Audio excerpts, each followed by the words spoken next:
Hello guys, welcome back my YouTube channel wifi exam point. कैसे हैं आप लोग? उम्मीद है कि अच्छे होंगे और तैयारी भी आपकी अच्छी चल रही होगी। तो चलिए दोस्तों, इसी क्रम में तैयारी के क्रम में आज हम अध्ययन करने वाले हैं लेव वाइगोत्स्की का। फ्रेंड्स, आज हम लेव वाइगोत्स्की का सामाजिक सांस्कृतिक का सिद्धांत इस वीडियो में पूरा कवर करने वाले हैं।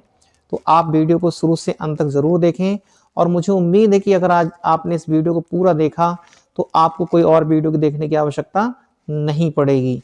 तो चलिए आज पढ़ लेते हैं लेव वाइगोत्स्की का सामाजिक सांस्कृतिक सिद्धांत, क्योंकि ये परीक्षा में जरूर पूछा जाता है। भाषा अधिगम में या जो आपके जो भी लैंग्वेज के पेपर हैं उनमें भी आता है। तो आपको पता होना चाहिए कि इन्होंने सामाजिक सांस्कृतिक के सिद्धांत में क्या क्या बात कही है और किस संदर्भ में कही है। तो चलिए आज पढ़ लेते हैं लेव वाइगोत्स्की को। फ्रेंड्स, अगर चैनल पर पहली बार आए हैं तो चैनल को सब्सक्राइब जरूर कर लें, क्योंकि यहाँ पर आपको आपके टीचिंग एग्जाम से रिलेटेड वीडियो मिलती रहती हैं। तो चलिए देख लेते हैं आप वाइगोत्स्की का सामाजिक सांस्कृतिक सिद्धांत। तो पहले इनके बारे में देख लेते हैं कि कहाँ के वैज्ञानिक थे। तो ये एक मनोवैज्ञानिक है जो कि रूस के थे या रूसी वैज्ञानिक हैं जिन्होंने सामाजिक सांस्कृतिक सिद्धांत का प्रतिपादन किया। आप इतना मोटा मोटा याद रखें कि डायरेक्ट जो क्वेश्चन पूछ लेता है वो जितने टेट के एग्जाम होते हैं उनमें पूछ लेता है, लेकिन जो हमारा सीटेट का एग्जाम है उसमें कंसेप्चुअल रिलेटेड आपसे पूछा जाता है। तो उन प्रश्नों को देखना कि इससे रिलेटेड किस टाइप के प्रश्न आपकी परीक्षा में पूछे जाते हैं। ये सिद्धांत बताता है, क्या बताता है फ्रेंड्स ये सिद्धांत? कि ये सिद्धांत बताता है कि बच्चा अपने समाज, देखिए मैंने इससे पहले वाली वीडियो में भी बताया था भाषा अर्जन वाली में, कि बच्चा जहां भी समाज से रिलेटेड बात हो, संस्कृति से रिलेटेड बात हो, तो वहां पे आपके जो वाइगोत्स्की हैं वो होंगे। तो इन्होंने समाज और संस्कृति से अंतःक्रिया करके सीखता है, यानी सामाजिक अंतःक्रिया के बाद विकास होता है। यानी पहले जो है बच्चा कुछ सीखता है यानी अधिगम होता है और उसके बाद में उसका विकास होता है। सामाजिक शिक्षा विकास से पहले होती है। देखिए बच्चा जब छोटा होता है तो वह कुछ ना कुछ जरूर सीख के अपने परिवेश से, अपने परिवार से जरूर आता है और उसके बाद में उसका धीरे धीरे विकास होता है। जबकि पियाजे जो हैं, ये दोनों का पियाजे कहते हैं, पियाजे क्या कहते हैं, ये मानते थे कि पहले विकास होता है और बाद में लर्निंग होती है। तो देखिए इन दोनों में डिफरेंस क्या है कि लेव वाइगोत्स्की तो कहते हैं कि पहले क्या हो रहा है, यानी सामाजिक अंतःक्रिया के बाद विकास होता है, जबकि सामाजिक शिक्षा विकास से पहले होती है। जबकि पियाजे ये मानते थे कि पहले विकास होता है बाद में अधिगम, यानी दोनों एक दूसरे का उल्टा। यानी वो कहते हैं कि पहले विकास होता है, जबकि वो कह रहे हैं कि पहले बच्चा सामाजिक शिक्षा ग्रहण करता है उसके बाद विकास होता है। और पियाजे कह रहे हैं कि पहले विकास होता है बाद में अधिगम होता है। तो दोनों में ये मतभेद है और इससे डायरेक्ट क्वेश्चन पूछ लेता है कभी कभी पियाजे में और इन दोनों में डिफरेंस। तो आप इसको जरूर ध्यान रखें। अगला है कि इनके तीन महत्वपूर्ण पहलू हैं कि जो लेव वाइगोत्स्की ने बताया है कि सामाजिक अंतःक्रिया, यानी सामाजिक अंतःक्रिया, और फ्रेंड्स संस्कृति और भाषा। देखिए ये तीनों एक दूसरे से जुड़े हुए हैं। देखिए सामाजिक अंतःक्रिया, संस्कृति और भाषा, ये तीनों एक दूसरे से अगर हम इसका देखेंगे तो ये जो क्षेत्र होगा ये वाला जो क्षेत्र है ये तीनों एक दूसरे से जुड़े हुए हैं।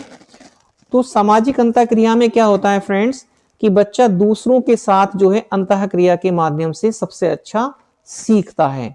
सामाजिक अंतःक्रिया का मतलब है कि वह अपने भाई बहन से, दादा दादी से या किसी से भी मतलब अंतःक्रिया करेगा तो उससे ज्यादा अच्छा सीखेगा। और एक बार आपने देखा होगा कि बच्चा अपने माता पिता को देखकर या भाई बहन को देखकर पहेलियां हल करना सीख जाता है परिवार में ही। तो सामाजिक अंतःक्रिया बहुत जरूरी है। और सामाजिक अंतःक्रिया, उसके बाद संस्कृति और भाषा। देखिए इसको HCL के द्वारा भी आप जान सकते हैं। एस से होगा आपका सोशल इंटरेक्शन, जो कि आपका सामाजिक सांस्कृतिक, मैंने लिखा भी है सोशल इंटरेक्शन, और सी का मतलब होगा फ्रेंड्स आपका कल्चरल या कल्चर, और एल का मतलब है फ्रेंड्स लैंग्वेज। तो आप HCL के नाम से भी इसको याद रख सकते हैं शॉर्ट रूप में, कि सामाजिक अंतःक्रिया और संस्कृति और भाषा। लेव वाइगोत्स्की के ये 3 बहुत महत्वपूर्ण पहलू हैं। यानी बच्चा सामाजिक अंतःक्रिया करके सीखता है, संस्कृति से सीखता है, और भाषा अर्जन वो अपने परिवार से शुरू या अपने कह सकते हैं समाज से शुरू से ही लेना शुरू कर देता है।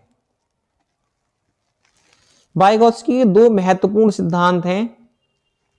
देखिए ZPD, ये बहुत पूछा जाता है ZPD, कि ZPD है क्या, आज इसके बारे में देख लेते हैं।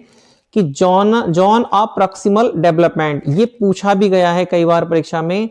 समीपस्थ विकास का क्षेत्र, ये क्या होता है समीपस्थ विकास का क्षेत्र, इसके बारे में भी देख लेते हैं। कि इसको बोलते हैं निकट विकास का क्षेत्र। एक महत्वपूर्ण अवधारणा है कि जो इस बात के बीच के अंतर से संबंधित है कि एक बच्चा स्वतंत्र रूप से क्या हासिल कर सकता है। जैसे कि मान के चलिए, मैंने जैसे आप कुछ जानते हैं, आप कितना जानते हैं, कि मान लीजिए कि आप किसी एग्जाम को दे रहे हैं, इसी एग्जाम को दे रहे हैं जो कि आपके टैट हो या यूपी टैट हो, सी टैट हो, आप उसमें 80 नंबर ला रहे हैं, और 80 नंबर ला रहे हैं फ्रेंड्स, वो कह रहे हैं आप स्वतंत्र रूप से ला रहे हैं कि आप में 80 नंबर की एबिलिटी है लाने की। और फिर अगर आपको जैसे मेरा या आपके किसी और साथी का अगर आपको साथ मिल जाए, यानी मेरे चैनल से आपको हेल्प मिल जाए, तो आप हो सकता है 90, पहले आप कितने ला रहे हैं 80, और इसकी हेल्प मिलने से हो जाए 90। तो फ्रेंड्स ये जो बीच का जो कह रहे हैं कि जो कुशल, लिखा भी आगे कि कर सकता है, और एक कुशल साथी के मार्गदर्शन और प्रोत्साहन से वह क्या हासिल कर सकता है, यानी इन दोनों के बीच के अंतर को ही समीपस्थ विकास का क्षेत्र कहा जाता है। यानी इस अंतर को ही आपके विकास का क्षेत्र कहा जाता है, समीपस्थ जोन ऑफ प्रॉक्सिमल डेवलपमेंट। यानी जो आप स्वयं प्राप्त कर रहे हैं इतने, और आप किसी दूसरे की हेल्प मिल जाए, तो उसके बीच, दोनों के बीच का जो क्षेत्र होगा, जो ये क्षेत्र बन रहा है, वही आपका समीपस्थ विकास का क्षेत्र कहलाएगा, या ZPD, इसको ही ZPD कहा जाता है। तो आपको पता चला कि जितने आप में एबिलिटी है उसके अकॉर्डिंग आप नंबर ला रहे हैं, और आपने जैसे मेरा चैनल को आप सब्सक्राइब कर रखा है, तो आप इसके द्वारा जो भी आपको एक्स्ट्रा नॉलेज मिल रही है उसके द्वारा आप ज्यादा नंबर ला रहे हैं। तो उन दोनों के बीच का जो डिफरेंस, जो बीच का क्षेत्र है, वही आपका समीपस्थ विकास का क्षेत्र कहलाता है। जैसे कि एक उदाहरण और देख लेते हैं, कि एक बच्चा है, उसको साइकिल कुछ जानता है नहीं आती, और उसको अगर किसी की हेल्प मिल जाए परिवार से या किसी से, तो वो उससे जल्दी सीख जाएगा या अपने आप जल्दी सीख जाएगा। तो ऑब्वियसली जाहिर सी बात है कि बच्चा दूसरे की हेल्प पाकर वो जल्दी सीख जाएगा। तो वो जो डिफरेंस है दोनों के बीच का, वही हमारा समीपस्थ विकास का क्षेत्र कहलाता है, जोन ऑफ प्रॉक्सिमल डेवलपमेंट।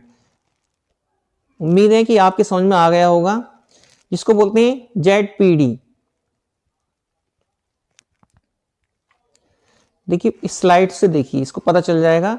मैंने लिखा है कि A, अब देखिए फ्रेंड्स A, ये है A, ऐसे कार्य जो सीखने वाला स्वयं कर सकता है। यानी जैसे कि आप सीख रहे थे, तो आप 80 नंबर ला रहे हैं मान के चलिए, या 90 नंबर ला रहे हैं, या 100 ला रहे हैं, और आगे लिखा है फिर है ZPD, वे कार्य जो विद्यार्थी सहायता मिलने पर करते हैं। अब आप मेरी सहायता से, या मेरी इस वीडियो, ये जितनी भी वीडियो आपने मेरी देखी हैं, उनकी हेल्प से मान के चलिए कि आपके 120 नंबर आ गए।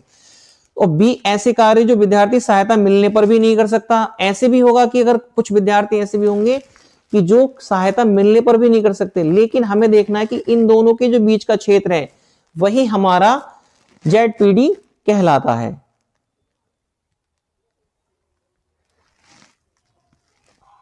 ZPD से संबंधित कुछ महत्वपूर्ण तथ्य है कि ये क्या होता है दोस्तों, कि ये वह अंतर है जो एक बच्चा अकेले कर सकता है, यानी एक बच्चा जो अकेले कर सकता है, और जो वह दूसरे की मदद से कर सकता है। यानी उसी अंतर को, जैसे कि अभी हमने देखा कि जो काम आप पहले कर रहे थे, मान के चलिए कि आप जो है, मैंने बताया कि 80 नंबर ला रहे हैं, फिर मेरी हेल्प के द्वारा आपको 120 नंबर आ रहे हैं, तो ये जो बीच का क्षेत्र है फ्रेंड्स, यही आपका जो है ZPD कहलाता है। इस क्षेत्र में अधिगम MKO, देखिए यहां एक शब्द, इनका ये दो पूछे जाते हैं, एक MKO और एक ये ZPD। तो फ्रेंड्स MKO क्या होता है, इसके बारे में भी देख लेते हैं। देखिए MKO का मतलब है इसमें कि एक ऐसा कोई व्यक्ति जिसको कि आपको प्रोवाइड करा दे चीजें, वो कहलाता है आपका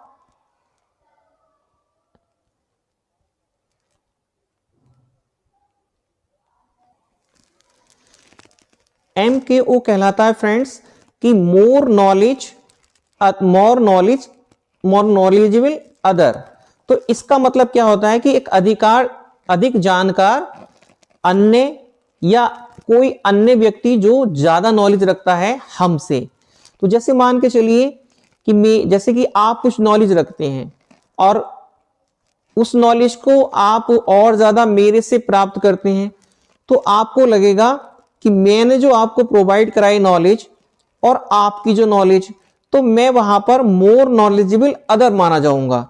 तो मेरी हेल्प के द्वारा अगर आप ज्यादा नंबर ला रहे हैं, तो वही जो अंतर है अन्य के सहयोग से सबसे अधिक प्रभावी ढंग से होता है। यानी मेरी हेल्प के द्वारा, अगर हम जैसे इसमें MKO में आपके टीचर हैं, परिवार का कोई अन्य सदस्य है जो अच्छी जानकारी रखता है, या कोई आपका दोस्त है, तो वो भी, ये नहीं कि अगर दोस्त छोटी उम्र का है तो वो भी इसके अंदर आएगा। जो ज्यादा नॉलेज रखता है वही आपका MKO माना जाएगा, यानी मोर नॉलेजेबल अदर, उसको ही MKO कहा जाता है। और फ्रेंड्स तीसरा नंबर है कि एक बच्चा अकेले साइकिल नहीं चला सकता, लेकिन पिता की मदद से वह ये काम कर सकता है। ये काम उसके ZPD में है। तो देखिए जो उसके पिता हैं वो MKO हो गए, और उस जो वो नॉलेज रखता है साइकिल चलाने से पहले कुछ तो नॉलेज रखता ही होगा, लेकिन जैसे ही उसको MKO यानी उसके पिता की हेल्प मिली, तो वो पूरी तरीके से एक्सपर्ट हो गया। तो उसी को ही फ्रेंड्स ZPD कहा जाता है। यानी उन दोनों के जो बीच का अंतर होगा वो ZPD कहलाएगा, और जो हेल्प करा रहा है उसको MKO कहा है वाइगोत्स्की जी ने। बस इतना सा सिद्धांत है फ्रेंड्स, आपको इसको जरूर ध्यान रखना है कि वो जो नॉलेज आप में है और जो वह नॉलेज जो आप दूसरे से प्राप्त कर रहे हैं, तो उन दोनों के बीच का डिफरेंस ही आपका क्या कहलाएगा, ZPD। अगला है, इसमें एक और है इसके फोल्डिंग। इसके फोल्डिंग क्या होता है फ्रेंड्स, ये भी कई बार परीक्षा में पूछा जाता है कि इनके सिद्धांत में ये दो चीजें हैं, इसके फोल्डिंग और MKO। और जो अभी पढ़ा ना हमने MKO, यानी ये हमसे बड़े जो व्यक्ति हैं या जो ज्यादा नॉलेज रखते हैं उसको ही इन्होंने इसके फोल्डिंग कहा है। यानी जिनके द्वारा जो शिक्षा दी जाती है या जो भी हमें अच्छी जानकारी प्रोवाइड करा जाती है, जैसे कि मोर नॉलेजेबल लिखा है अदर्स, तो इसमें टीचर, पेरेंट्स, फ्रेंड्स, तो ये सब इसके फोल्डिंग। यानी एक ऐसी हेल्प, यानी कुछ समय ऐसी हेल्प कर दी जाए जिससे कि बच्चा जल्दी सीख जाए। जैसे कि एक बच्चा साइकिल चलाना जा रहा है, तो साइकिल तो लेके जा रहा है वो, लेकिन अगर उसके पिता की उसे हेल्प मिल जाए तो वो तुरंत जल्दी कुछ समय में ही साइकिल चलाना सीख जाएगा। जैसे कि आप तैयारी कर रहे हो इस समय, और आपकी इतनी तैयारी है कि एक आध नंबर से आपके रह जाते हो, और आपको हमारी वीडियो देख करके वो नॉलेज और ज्यादा मिल जाती है और आप ज्यादा नंबर प्राप्त कर लेते हो, तो वही आपके हम MKO माने जाएंगे। और आप एक बच्चे के रूप में देखें अपने आप को, और आपको जो ज्ञान प्राप्त हो रहा है वही ZPD वाला क्षेत्र कहलाया जाएगा। वाइगोत्स्की के, और देखिए भाषा से मैंने कहा था कि इससे भाषा से रिलेटेड है ये, तो भाषा में जरूर पूछे जाते हैं और अक्सर लैंग्वेज में इनका एक प्रश्न जरूर आता है। वाइगोत्स्की का मानना था, देखिए क्या मानना था उनका, कि भाषा सामाजिक अंतःक्रिया से विकसित होती है, यानी बच्चा परिवार से ही सीखना शुरू कर देता है। वाइगोत्स्की ने मनुष्य का सबसे बड़ा उपकरण बाहरी दुनिया के साथ संवाद करने का साधन माना है भाषा को। जीवन के आरंभ में ही विचार और भाषा अलग अलग प्रणालियां होती हैं शुरू में, जो लगभग 3 वर्ष की आयु में जाकर के एक हो जाती हैं। देखिए शुरू में उन्होंने अलग अलग माना है और समथिंग 3 वर्ष की उम्र में दोनों एक हो जाती हैं। और वो नीचे कह रहे हैं, वाइगोत्स्की ने ये कहा है, यहाँ गोत्सी लिख गया कि पहले भाषा आती है बाद में विचार आता है। ये भी जरूर ध्यान रखें, ये पूछा गया डायरेक्ट प्रश्न कि पहले भाषा आती है बाद में विचार आता है। भाषा के 3 रूप हैं, कौन कौन से हैं? देखिए सामाजिक वाक जिसको सोशल स्पीच बोलते हैं, दूसरा है निजी वाक जिसको प्राइवेट स्पीच, और मौन आंतरिक वाक। देखिए ये होते क्या है, इनके बारे में देख लेते हैं कि सामाजिक वाक क्या होती है और निजी वाक और आपकी आंतरिक वाक। देखिए यहाँ पे एक स्लाइड पड़ी हुई है कि बच्चा क्या है कि सामाजिक वाक जब यार दोस्तों से हम बातचीत कर रहे होते हैं तो वो कहलाती है, या परिवार में बातचीत कर रहे हैं कई सदस्यों तो वो आपकी सामाजिक वाक कहलाएगी। और हो सकता है कि बच्चा इसमें प्राइवेट स्पीच को अपनी बातें कर रहे होते हैं तो ये सामाजिक और प्राइवेट दोनों भी हो जाएगी। दूसरा है प्राइवेट निजी वाक जिसमें बच्चा स्वयं आंतरिक रूप से अपने आप से ही बात करता है, और आंतरिक रूप से जो बात करता है बच्चा तो वह क्या होता है कि जिसमें बच्चा जोर से बोलकर खुद से बात करता है, और इसमें स्वयं अपने आप को निर्देशित करने, सोचने या कोई योजना बनाने या समस्याओं को हल करने में मदद करता है। और निजी वाक फ्रेंड्स दूसरों को सुनाने के लिए नहीं होती। वाइगोत्स्की का क्या कहते थे वाइगोत्स्की कि निजी वाक अधिगम और आत्मनियमन की प्रक्रिया में महत्वपूर्ण भूमिका निभाती है। तो उन्होंने प्राइवेट स्पीच को ज्यादा महत्व दिया है वाइगोत्स्की ने। तो निजी स्पीच बच्चा क्या होता है, उसमें अपने अंतरात्मा से बोलता है और कुछ ना कुछ योजना बनाता है, और योजना बना करके और कुछ समस्याओं को हल करने की भी कोशिश करता है। तो उन्होंने पहले कहा है कि बच्चा समाज से बहुत कुछ सीखता है और वो समाज जन्म से ही समाज से जुड़ा रहता है। अगला है निजी भाषा, आंतरिक भाषा जिसको बोलते हैं। इसमें बच्चा अपने ही कार्यों को निर्देश देने के लिए भाषा का उपयोग करता है और अपने आप से बात करता हुआ कार्य करता है। यानी वो कुछ समस्या निर्देश देगा अपने आप को ही, और भाषा का उपयोग करते हुए वो अपने आप से बात करता है।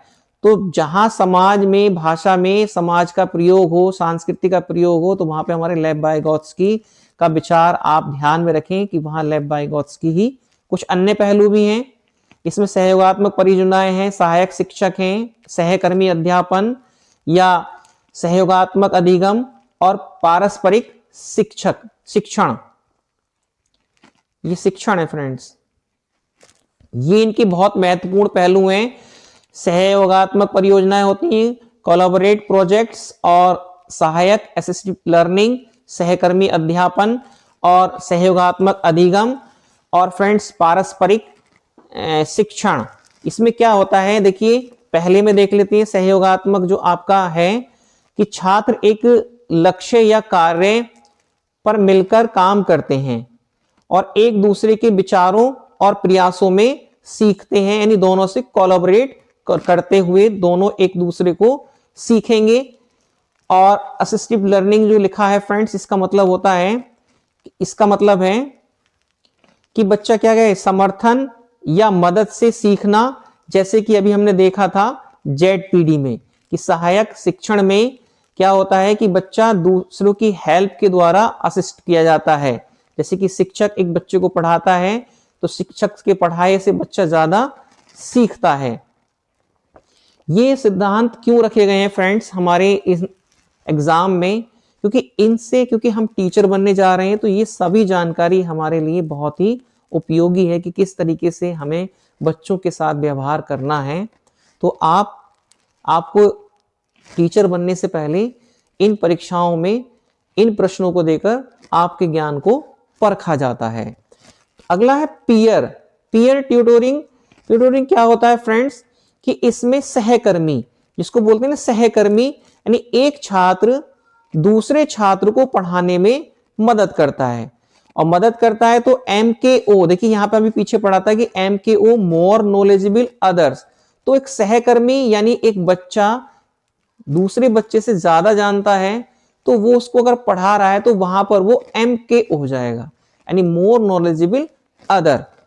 तो सहकर्मी हो सकता है वो जो विषय पढ़ रहा है उस विषय को वो अच्छे से जानता हो। मान लीजिए कि एक बच्चा गणित पढ़ रहे हैं, दो बच्चे, एक बच्चा गणित में तेज है तो तेज बच्चा जो कम जानकार बच्चा है उसको पढ़ाता है और उसके पढ़ाने से उसके भी अच्छे मार्क्स आने शुरू हो जाते हैं।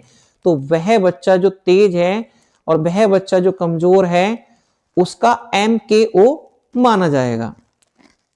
अगला है कोऑपरेटिव लर्निंग। कोऑपरेटिव में क्या है फ्रेंड्स कि एक समूह शिक्षण, जहां प्रत्येक सदस्य की एक जो कह सकते हैं ये भी एक कोऑपरेटिव सहयोगात्मक ही आपका है। इसमें क्या होता है कि जहां प्रत्येक सदस्य की एक विशिष्ट भूमिका होती है और वह एक दूसरे पर निर्भर होती है, यानी एक ऐसी विशिष्ट भूमिका, मान लीजिए 4 व्यक्ति, 4 दोस्त हैं, 4 छात्र हैं, कुछ ना कुछ एक दूसरे से जानते होंगे तो एक दूसरे पर वो कोऑपरेट करके जरूर सीख जाएंगे, तो उसको सहयोगात्मक अधिगम बोला जाएगा। पारस्परिक शिक्षण, ये बहुत इंपॉर्टेंट है, ये बहुत पूछा जाता है। इसमें क्या होता है कि एक संवाद आधारित पद्धति जिसमें छात्र और शिक्षक बारी बारी से पाठ को समझने के लिए चर्चा का नेतृत्व करते हैं। यानी एक संवाद है आधारित पद्धति है जिसमें छात्र और शिक्षक बारी बारी से, यानी पहले छात्र बाद में शिक्षक, यानी इंटरएक्ट करके एक दूसरे के संवाद करके, जैसे कि मैं आपको पढ़ा रहा हूं इस समय और आप मेरे प्रश्नों का उत्तर दे रहे हैं, तो इसे बोलते हैं रेसिप्रोकल टीचिंग। या जैसे कि एक शिक्षक है, शिक्षक ने पूछा कुछ, बच्चे ने तुरंत जवाब दिया, फिर शिक्षक ने पूछा, फिर बच्चे ने तुरंत जवाब दिया, फिर प्रश्न शिक्षक ने पूछा, बच्चे ने फिर दिया, तो इसी को फ्रेंड्स रेसिप्रोकल टीचिंग बोलते हैं। यानी एक दूसरे बारी बारी से हम अपने प्रश्नों के या अपने शिक्षण को कह सकते हैं कि बहुत अच्छा बना रहे हैं। अगर बच्चा हमारी बात सुनकर जो सिद्धांत या जो भी कंसेप्ट हमने पढ़ाया है, अगर उसके आंसर बच्चा तुरंत दे रहा है, उसको ही रेसिप्रोकल टीचिंग बोलते हैं। और ये पारस्परिक शिक्षण बहुत पूछा जाता है फ्रेंड्स, आप इसे जरूर ध्यान रखें। पारस्परिक शिक्षण होता क्या है, यानी एक शिक्षक ने कोई कंसेप्ट पढ़ाया, कंसेप्ट पढ़ाने के बाद बच्चों से कुछ पूछा तो बच्चों ने उसका तुरंत जवाब दिया, और जवाब देने के बाद फिर शिक्षक ने अगला प्रश्न पूछा, बच्चों ने फिर उसका तुरंत जवाब दिया। तो इसको एक सक्रिय टीचिंग जिसको बोलते हैं, कि कह सकते हैं कि क्लास बिल्कुल सक्रिय, तो उस सक्रियता में भूमिका निभाता है हमारा पारस्परिक शिक्षण, रेसिप्रोकल टीचिंग। उम्मीद है दोस्तों वीडियो अगर अच्छी लग रही हो तो लाइक और शेयर कर दें। अब देख लेते हैं फ्रेंड्स इससे कुछ संबंधित प्रश्न। ठीक है, एक टास्क के दौरान सैन खुद से इस बारे में बता रही है कि किस तरह टास्क का आगे लेकर जा सकती है। भाषा और विचार पर वाइगोत्स्की के विचारों के अनुसार इस तरह का निजी वॉक या निजी भाषण का संकेत है। तो बताइए वह क्या होगा फ्रेंड्स। बच्चा वो स्वयं सोच रही हैं, तो स्वयं का भी पीछे पढ़ा था कि निजी वॉक है, और यहाँ भी लिखा भी है कि वह क्या कर रही है, private speech is a sign. तो देखिए फ्रेंड्स, प्राइवेट स्पीच जो होती है वह सेल्फ रेगुलेशन होती है, तो यहां पर हमारा आंसर बी जो है बिल्कुल करेक्ट हो जाएगा। अगला है कि निम्नलिखित में से कौन सा वाइगोत्स्की के सामाजिक सांस्कृतिक सिद्धांत पर आधारित है। तो कौन सा है फ्रेंड्स, कौन सा आधारित होगा, सक्रिय अनुकूलन, पारस्परिक शिक्षण या सांस्कृतिक निरपेक्ष संज्ञानात्मक विकास। तो ये तो फ्रेंड्स हो गई नहीं आपका संज्ञानात्मक विकास।